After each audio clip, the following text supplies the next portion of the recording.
నమస్కారం. జ్యోతిర్వేదం వారఫలం కార్యక్రమానికి స్వాగతం. ఈ వారం అనగా ఏప్రిల్ 19వ తారీఖు నుండి 25వ తారీఖు వరకు గల కాలంలో వార కాలంలో గ్రహ సంచారం వలన కన్యా రాశి వారికి ఏ విధమైనటువంటి ఫలితములు ఏర్పడుతున్నాయో తెలుసుకుందాం. ఈ వారం కన్యా రాశి వారికి పనులలో కొంత జాప్యం జరిగినప్పటికీ చివరకు విజయం వరిస్తుంది. ఖర్చుల విషయంలో పక్కా ప్రణాళికతో ఉండడం అనేటువంటిది ఈ రాశి వారికి అవసరం. ఈ వారం మీ ఆలోచనలన్నీ కూడా ఆర్థిక వనరులను పెంచుకోవడం పైన ఉంటాయి. అనవసరపు ఖర్చులను నియంత్రణ చేయడంలో విజయం అనేటువంటిది రాశివారు సాధిస్తారు. గతంలో మీరు చేసినటువంటి చిన్న పెట్టుబడుల నుండి ఊహించని లాభాలు వచ్చేటువంటి అవకాశం కూడా కనిపిస్తున్నది. ముఖ్యంగా షేర్ మార్కెట్ లేదా రియల్ ఎస్టేట్ రంగంలో ఉన్నవారు ఆచితూచి అడుగులు వేయడం అనేటువంటిది చాలా మంచిది. పెట్టుబడుల విషయంలో గతానుభవాలను దృష్టిలో ఉంచుకొని పెళ్లి సంబంధాల విషయంలో ఒక నిర్ణయానికి ఈ రాశి వారు వచ్చేటువంటి అవకాశం కనిపిస్తున్నది.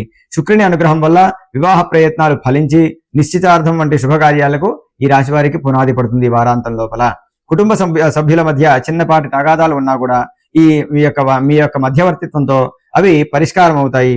ఇంటి అలంకరణ లేదా రిపేర్ల కోసం కొంత సమయం కూడా ధనము సమయము రెండు కూడా వెచ్చించేటువంటి అవకాశం ఉన్నది. పిల్లల చదువుల విషయంలో ఉన్న ఆందోళన తొలగిపోతాయి. వారు తమ సృజనాత్మకతతో మంచి అభివృద్ధిని కూడా సాధించేటువంటి అవకాశం ఉన్నది. విదేశీ విద్య కోసం ప్రయత్నించే విద్యార్థులకు ఈ వారం వీసా లేదా అడ్మిషన్ సంబంధిత వ్యవహారాలు పూర్తవుతాయి. అంతేకాకుండా పిల్లల ఆరోగ్యానికి సంబంధించి చిన్నపాటి జాగ్రత్తలు కూడా తీసుకోవాల్సినటువంటి అవసరం ఈ రాశి వారికి ఎంతైనా ఉన్నది. ఉద్యోగంలో మీ బాధ్యతలు పెరుగుతాయి. మీ పనితీరుపై అధికారులు నిశితంగా గమనిస్తారు మీ పనితీరుని. కాబట్టి ఏమరపాటు ఏ విధంగానూ ఉండకూడదు.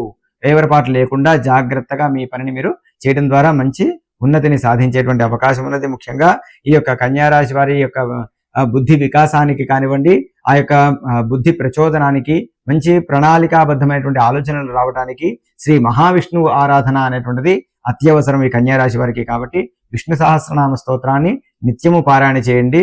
మంచి ఉన్నతమైనటువంటి యొక్క ఫలితాలని సాధించండి.